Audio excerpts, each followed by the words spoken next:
La historia de esta noche es sobrecogedora. Solo apta para osados, para los que están dispuestos a pasárselo de miedo, con miedo, como lo están todos los miembros del Club Historias, a los que no les importa vivir situaciones límite, como la de esta noche. Atrévase, atrévanse. Algo monstruoso ya puede estar acechándole. Cerca, muy cerca de usted. O usted. Cuidado. Estén siempre alerta. Nunca se crea estar solo en las noches de historias.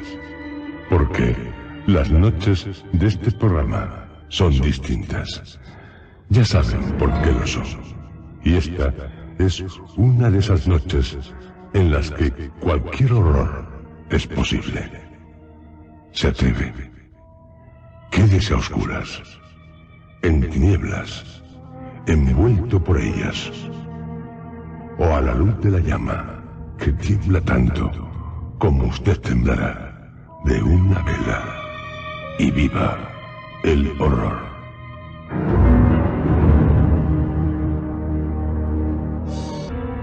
Cierto que, literariamente hablando, los hombres lobo no cuentan, como si los vampiros, con un personaje que los mitificara tanto, Drácula. Pero sí hay extraordinarios relatos sobre hombres lobo. Esas abominables criaturas que, al menor descuido, hundirán sus puntiagudos colmillos en su cuello. Un aliento caliente en la nuca. Un peso aplastante en mis hombros. Una cosa dura contra la parte de atrás de mi cráneo. Ya se pueden imaginar a qué criatura se refiere Geoffrey Chaucer en su obra Tabú.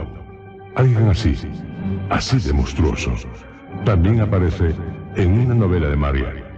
Aparece no precisamente con buenas intenciones.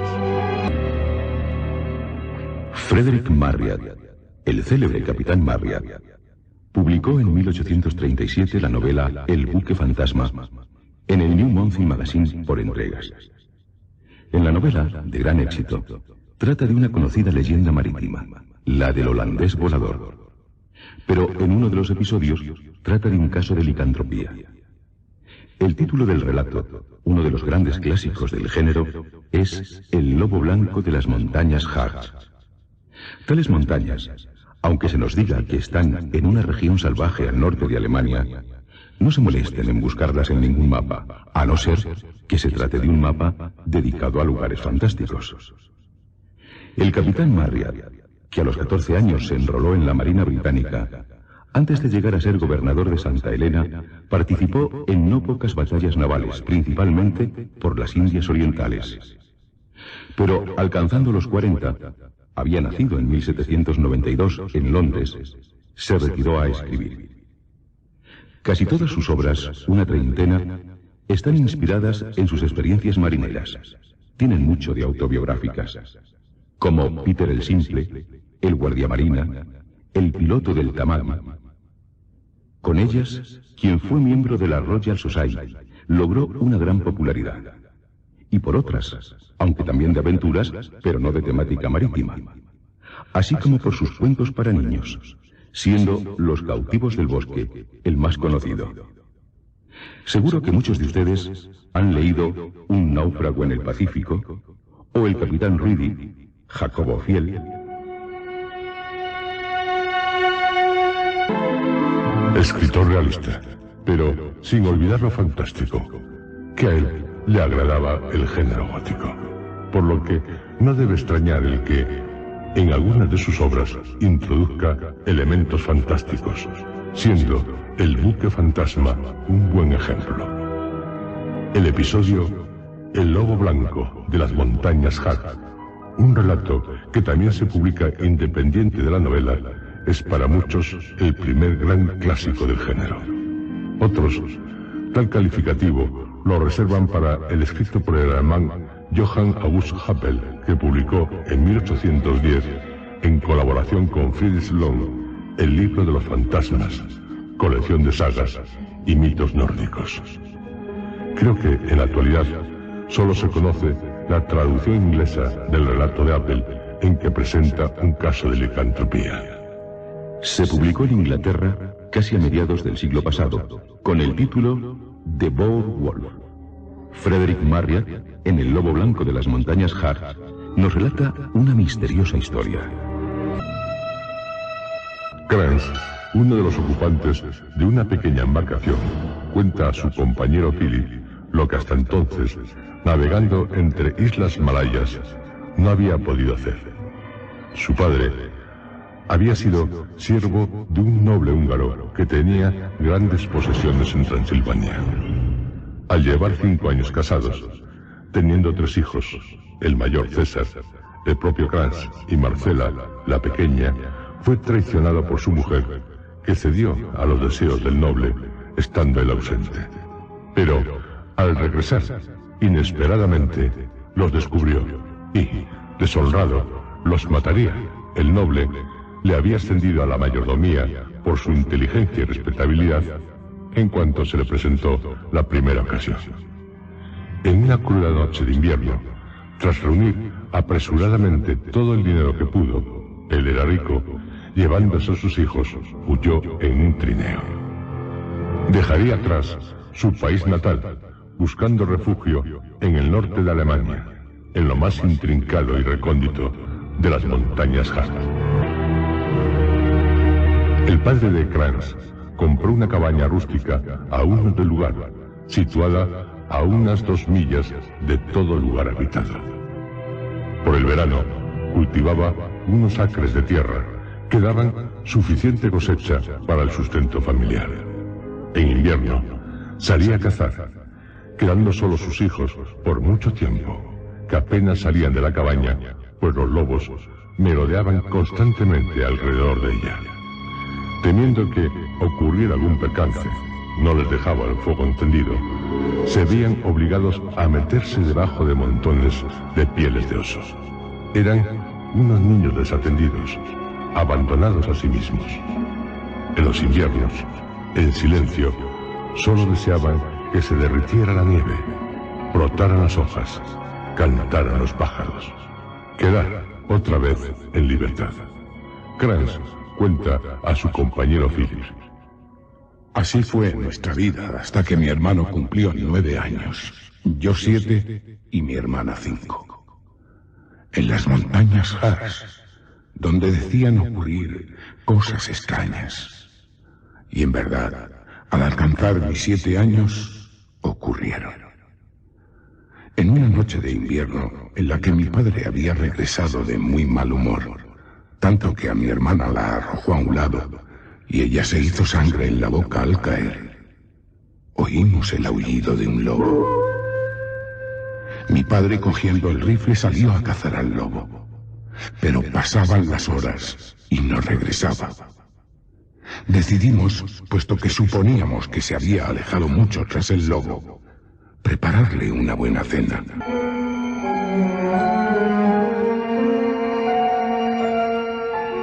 El padre de Krantz, tras el gran lobo blanco que había visto a poca distancia de él, llegó hasta un claro del bosque de pinos que decían era uno de los parajes habitados por poderes malignos, allá en las enigmáticas montañas Harz. El lobo, que era una loba, durante horas siempre lo fue atrayendo a tal lugar sin que él se diera cuenta de ello. Cuando se dispuso a disparar, echando el rifle al hombro, el animal desapareció de repente. No entendía cómo la loba había escapado del claro sin que él la viera. Cuando se disponía a regresar a la cabaña, mortificado por el fracaso de la persecución, oyó el sonido lejano de un cuerno, y al minuto volvió a oírle, más cercano. Sonó el cuerno una tercera vez. Llegó hasta él un hombre a caballo, con una mujer a la grupa. Pensó por unos instantes que eran seres sobrenaturales, de los que decían habitaban las montañas. Amigo cazador, los hay que nos persiguen. Me temo que aunque los hemos burlado en estas montañas, acabarán dando con nosotros. O que nos muramos de frío y de hambre.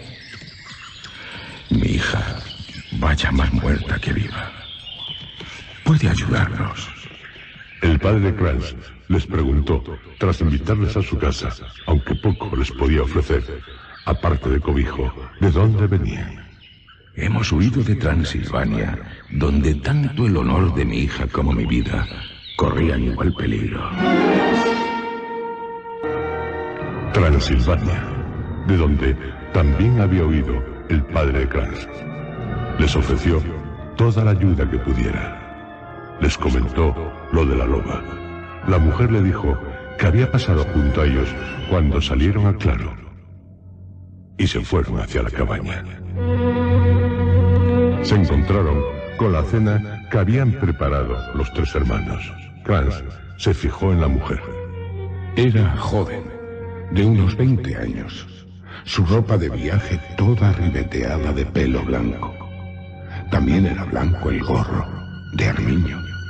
Su rostro muy hermoso. El cabello liso, luminoso como un espejo. La boca, aunque algo grande, mostraba los dientes más blancos que he visto. Pero en sus ojos había algo. Eran brillantes. Pero no inspiraron temor. Furtivos, inquietos. Creí notar crueldad en su mirada. Nos habló con dulzura. Nos acarició. Pero Marcela no quiso acercarse a ella y se escondió en la cama. El viajero resultaría ser Wilfred de Barnard, primo segundo del padre de Kranz, que, dado el parentesco que los unía, además de sus trágicas vidas, les ofreció vivir en su casa. Cristina, que así se llamaba la joven, se encargó de los quehaceres de la casa, mostrándose muy buena con los niños, logrando que la pequeña Marcela dejara de recelar de ella. Y el padre de Kranz acabó enamorándose de Cristina, pidiendo a Wilfred que le consintiera casarse con su hija. Fue unas 3 semanas después de que se conocieran. Reciba a mi hija y mi bendición con ella. En cuanto a mí, me iré. Buscaré algún otro lugar para vivir. Mi padre le preguntó por qué no se quedaba. Se me requiere en otra parte. Y no pregunte más. ¿Tiene a mi hija? Había una dificultad. En aquella región no había sacerdotes, ni ley que pudiera unirles. Pero deben cumplir alguna clase de ceremonia, que como padre me deje satisfecho. Accede a casarse con Cristina, como yo determine. Mi padre accedió. Cójale la mano. Y ahora, jure. Mi padre juró. Por todos los espíritus de las montañas Harz. ¿Por qué no por el cielo? Le interrumpió mi padre. Porque no me place.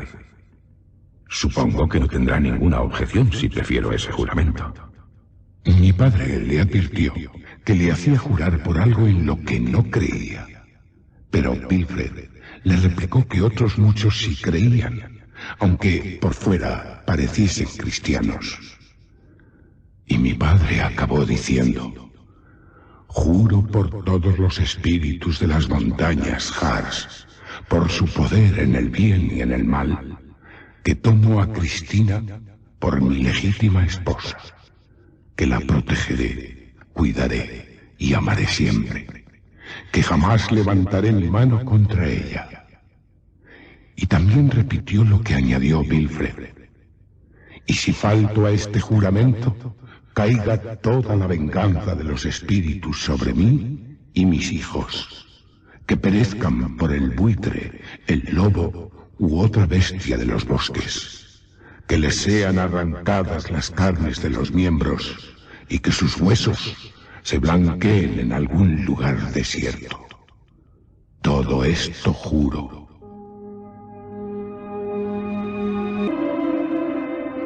Wilfred de Barnoff se iría la mañana siguiente, y Cristina comenzó a dejar de ser amable con los niños, pegándoles a menudo cuando estaba ausente su marido.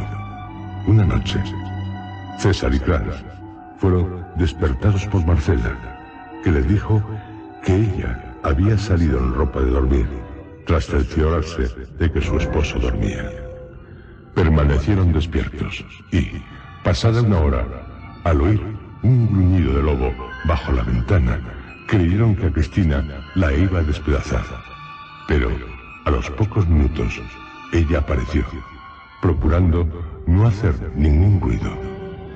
Tras lavarse cara y manos, se metió en la cama. Temblaban, sin saber por qué, los tres hermanos, que la vigilaron otras muchas noches. Volvía siempre, tras oírse gruñir, a un lobo bajo la ventana. En una noche, César decidió seguirla, llevando consigo el rifle de su padre. Marcela y yo oímos el estampido de un arma que no despertó a mi padre. Nosotros temblábamos de ansiedad. Poco después entró Cristina en la cabaña.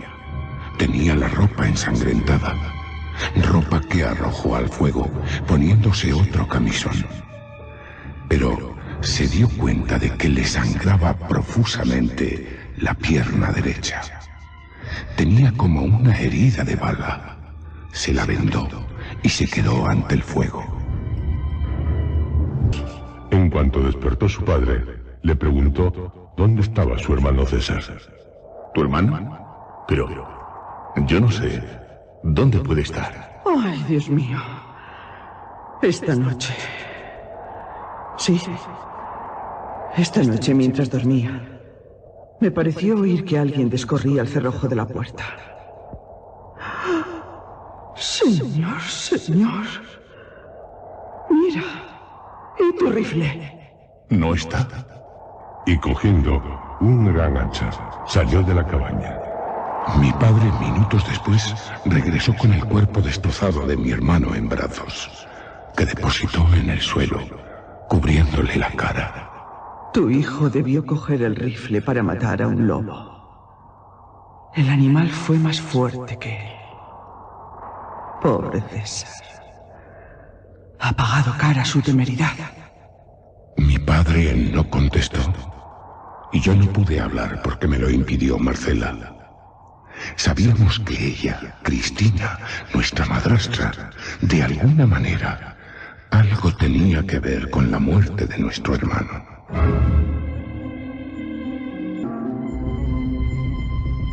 El desolado padre cavó una sepultura y amontonó piedras sobre ella para que los lobos no pudieran desenterrar el cuerpo de César. Fueron para él días dolorosos. No salía a cazar, profería juramentos de venganza contra los lobos.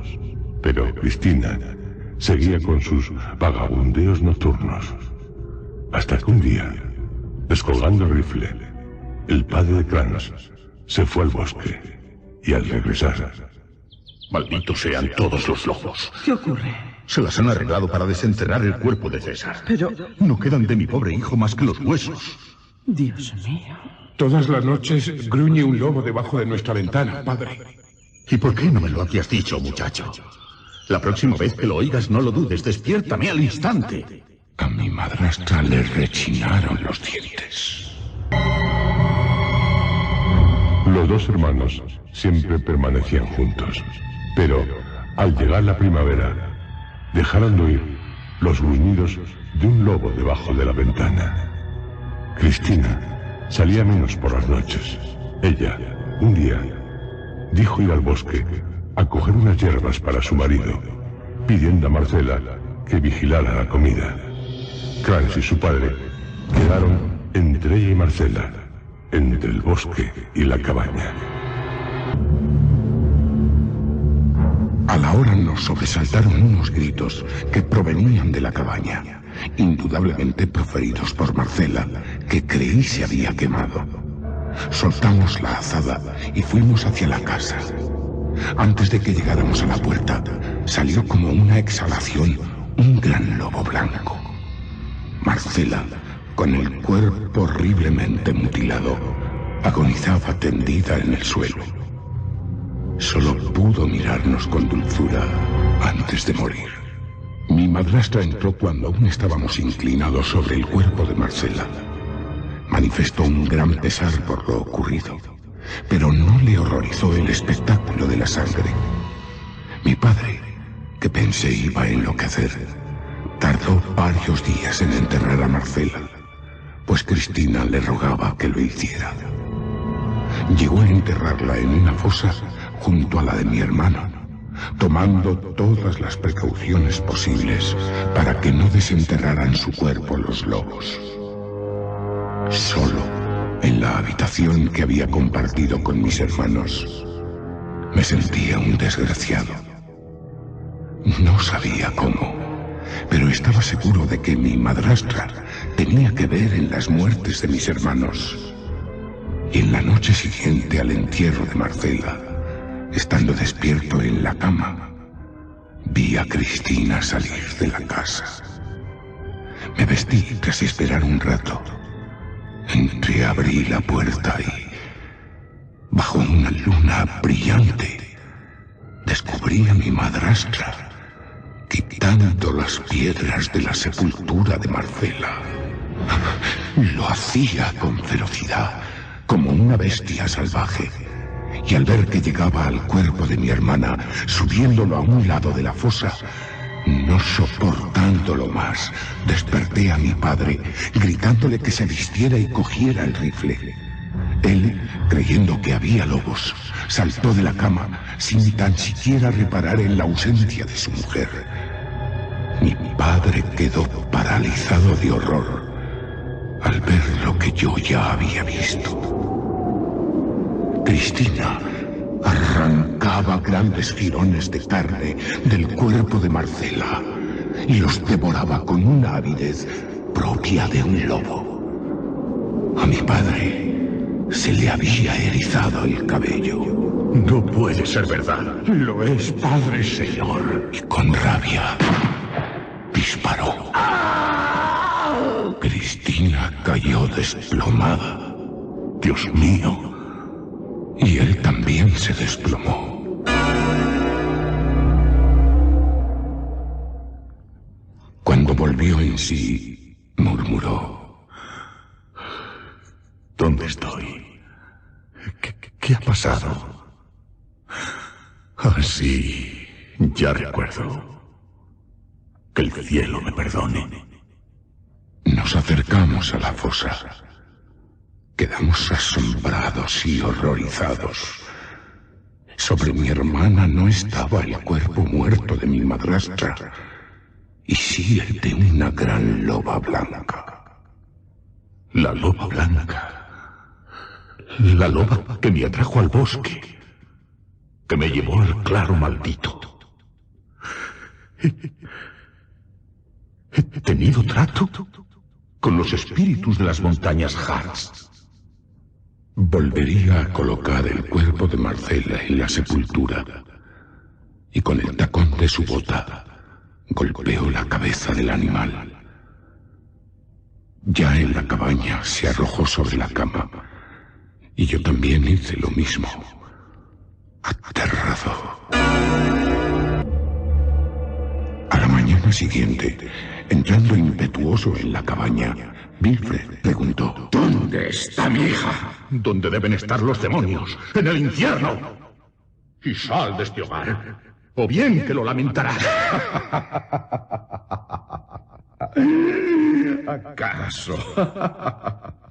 ¿Acaso tú te crees que puedes hacer daño a un espíritu? A un poderoso espíritu de las montañas Harz. Pobre mortal, casado con una loba. ¡Fuera, demonio! Te desprecio a ti, y tanto como a ti y a tu poder. Te arrepentirás, infeliz. ¿Acaso no recuerdas el juramento? Un juramento solemne. Tu juramento de no levantar la mano contra mi hija. No he hecho pacto alguno con espíritus malignos. Oh, sí, sí que lo has hecho, incauto mortal. Te aseguro que sí. Y si faltas a él, tendrás que enfrentarte a la venganza de los espíritus. Tus hijos morirán. El buitre, el lobo se encargarán de ello. ¡Basta, Wilfred! ¡O quien seas! ¡Fuera, demonio! Y sus huesos se blanquearán. Sí, se blanquearán en algún lugar desierto. ¡Vete o te arranco la cabeza! Todo cuanto he dicho, lo juro. Mi padre, rabioso, cogió el hacha, la levantó sobre la cabeza de Bilbo y la descargó sobre ella. Pero el hacha pasó a través de la figura de aquel demonio. Mi padre, perdiendo el equilibrio, cayó al suelo. Mortal. Nosotros tenemos un gran poder sobre los que han asesinado.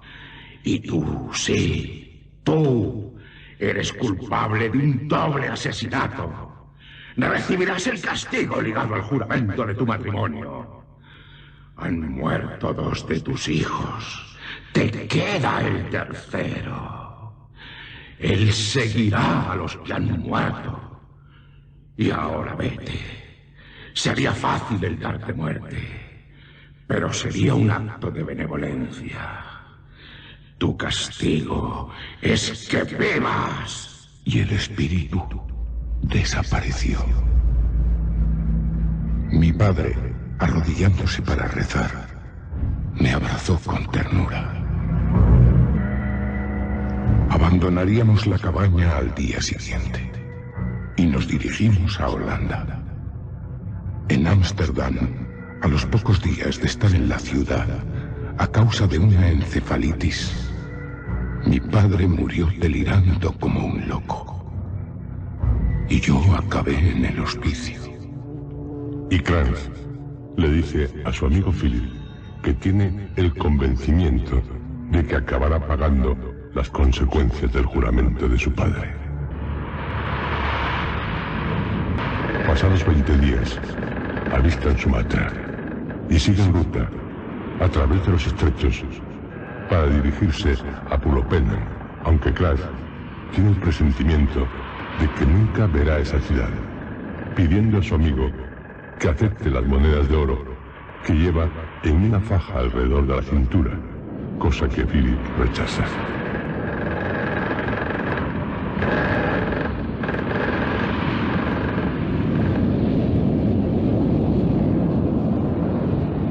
Buscan agua potable en un río de la costa rocosa de un estrecho. Cansados de tanto tiempo a bordo de la embarcación, deciden bañarse.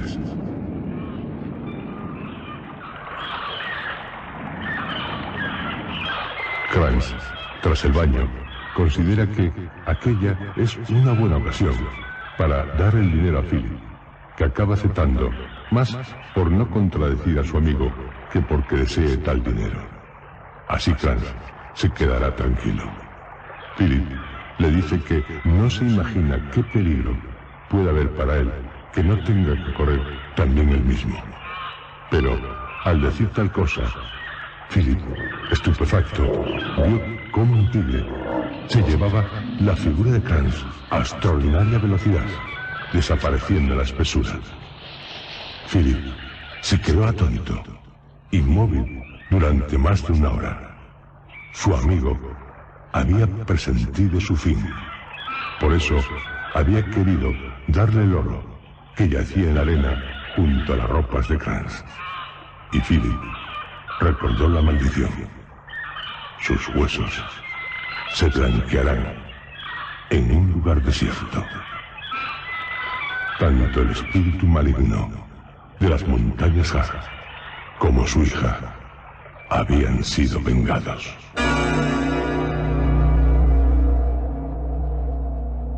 Seguro que les ha estremecido la historia que escribió Mayrak, con muchos ingredientes del género fantástico.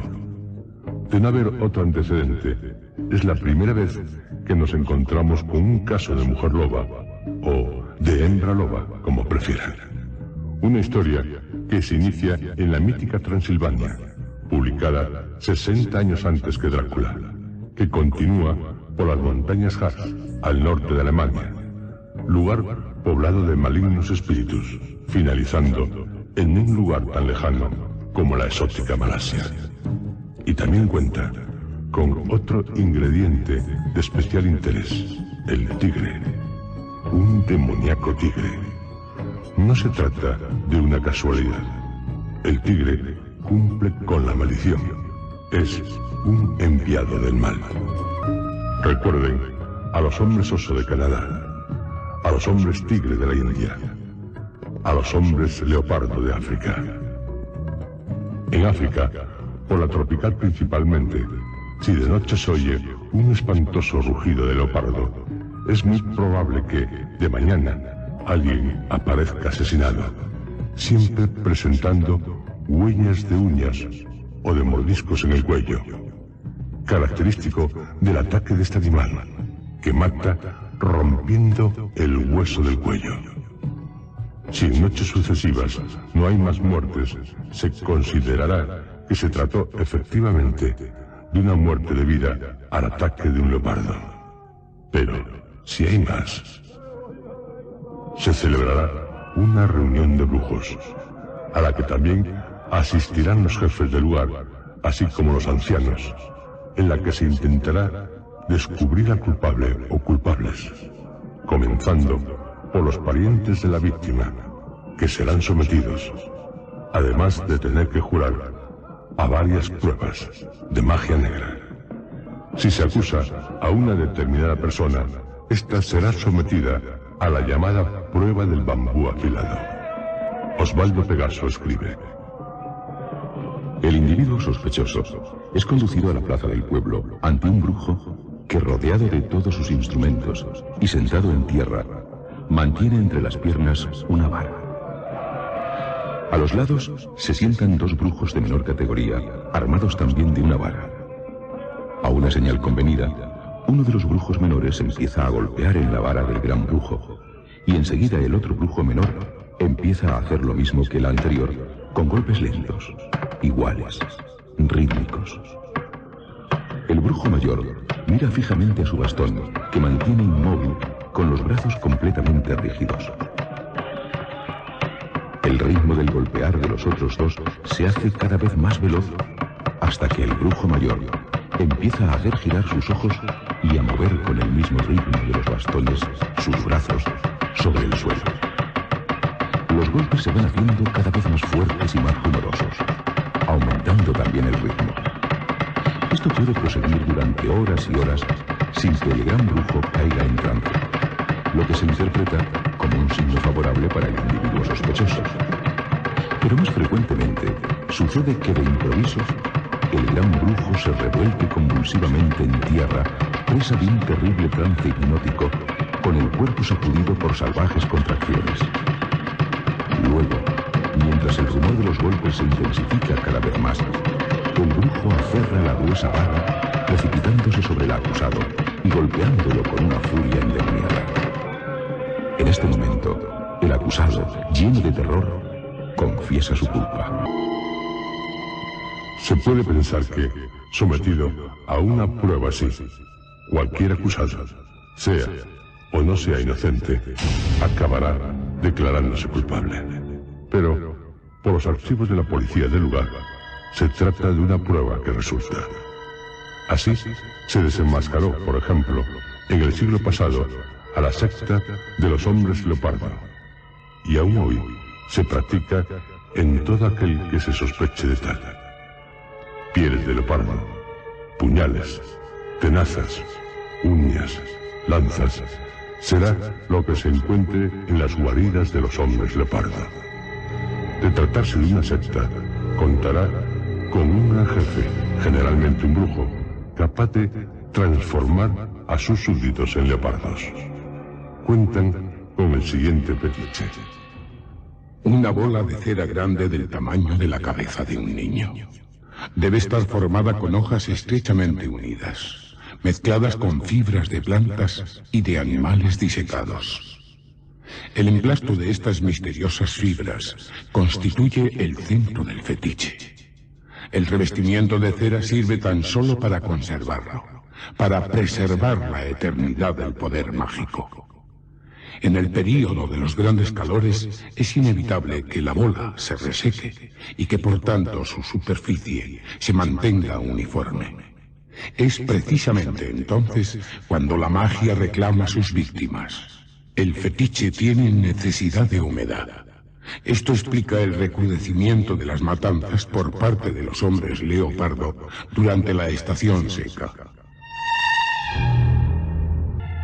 Se elegirá al adepto que debe dar su sangre al fetiche, pero si le da toda su sangre, morirá.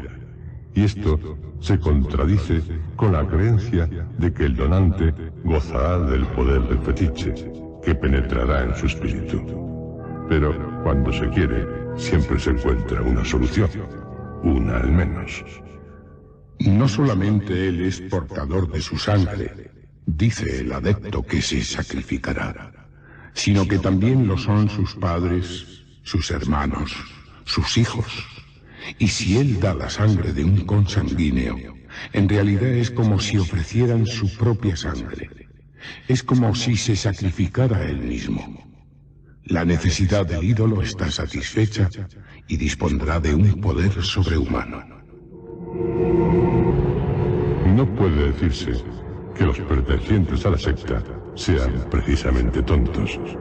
De ahí que, si alguien aparece asesinado, no es de extrañar que se comience a buscar al culpable entre sus parientes, según Pegaso. Los afiliados, entre cánticos, danzas y bebidas, caen en un éxtasis salvaje hasta creer que se han convertido realmente en leopardos. Los que deben matar, vestidos con pieles de fieras y con horribles máscaras, se precipitan sobre la víctima, matándola y dejándole huellas simuladas. El cadáver es mutilado y despedazado con instrumentos cortantes de hierro, hechos en forma de uñas o de dientes de leopardo. Con tenazas en forma de dientes, practican iguales heridas a las que efectuaría un leopardo. Y el típico zarpazo de la fiera es simulado a base de romper la vértebra. Después, extraen del cuerpo del muerto un órgano cualquiera que se precipitan a ofrecer al brujo. Y este, en una horrible ceremonia, vierte la sangre sobre el fetiche y con ella tapa las irregularidades de la cera, preservando el poder mágico. Y si con un muerto no es suficiente, habrá que seguir contando con más muertos, más víctimas. Espero que ninguno de ustedes tenga en África un pariente perteneciente a una secta de hombres leopardo. Ya sabe lo que de tener le puede ocurrir. Su sangre para el fetiche. Atrocidades que se cometieron, se cometen y se cometerán en este mundo.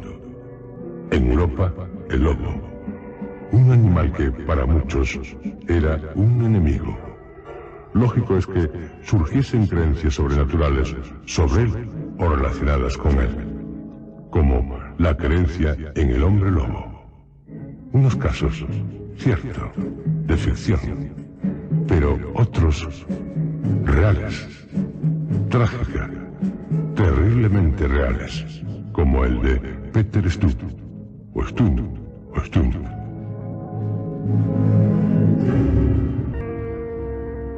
Se trata de un caso no solo de canibalismo, sino también de perversión sexual.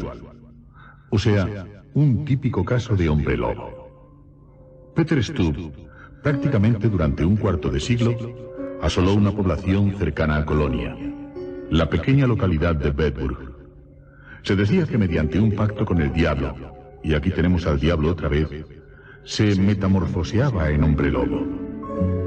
En 1590 se publicó un folleto que tendría un gran éxito en Londres al ser traducido ese mismo año con el título de The Life and Death of Peter Stub, sobre tan maligno ser. Se proponía, según se puede leer en tal folleto, ejercer su malicia en hombres, mujeres y niños, en la semejanza de cierta bestia, a fin de poder vivir sin temor a que peligrara su vida y de que no se le conociera como el autor de las sangrientas empresas que se proponía cometer. También se dice que, gracias a un cinto de piel de lobo que le dio el diablo, lograba transformarse en hombre lobo. Cierto que, de vez en cuando, mataba reses, corderos, pero aquel del que nada sospechaban sus vecinos, lo que realmente saciaba sus bestiales instintos, era la violación de mujeres y muchachas, tras lo cual las mataba y las devoraba.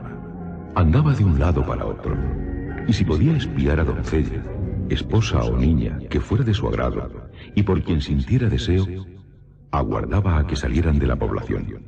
Si conseguía encontrarlas solas, las violaba en los campos, para después asesinarlas cruelmente a semejanza de los lobos. 13 niñas, 2 virtuosas jóvenes, serían algunas de sus víctimas, entre las que también se encontraban muchas personas que, según él, le habían ofendido. Aunque si se trataba de hombres adultos, no los devoraba. Peter Stu llegó a cometer incesto con su hija, de la que tendría un hijo, al que mataría y devoraría. También tuvo relaciones sexuales con su hermana, y hasta se dice que con un súcubo enviado por el diablo. Por supuesto que con muchas concubinas, pero no se libraría del furor del pueblo.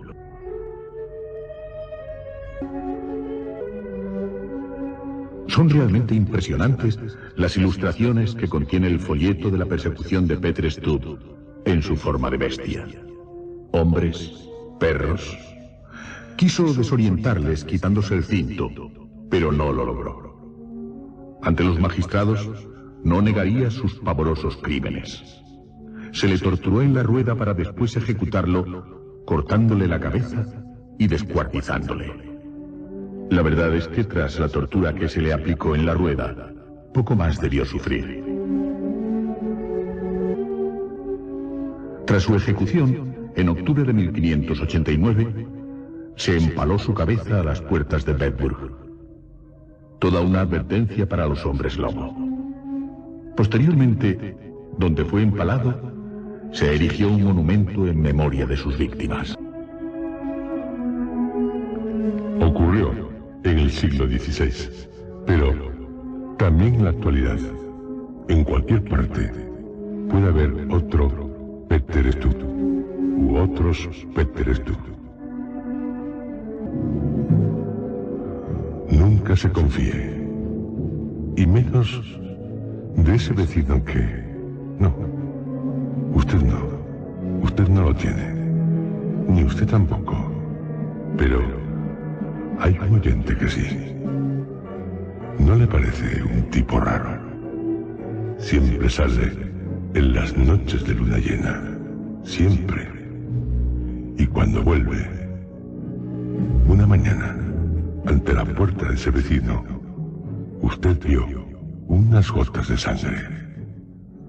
Cuidado, amigo. Alerta, porque alguien o algo va a... Ha sonado el timbre de su casa. ¿Quién puede ser a estas horas? Lo que es yo, no abriría. Deseamos que todos ustedes estén la próxima noche de historias con nosotros. Así que, por favor, no abra. No abra. Sé quién ha llamado a su puerta. Y le aseguro que, si lo hace, él no le va a gustar. Pero usted, a él, sí.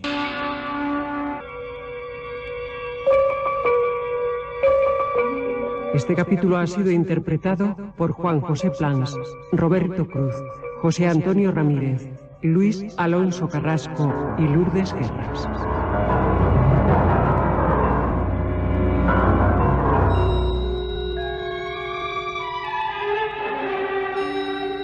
Efectos especiales, Joaquín Úbeda.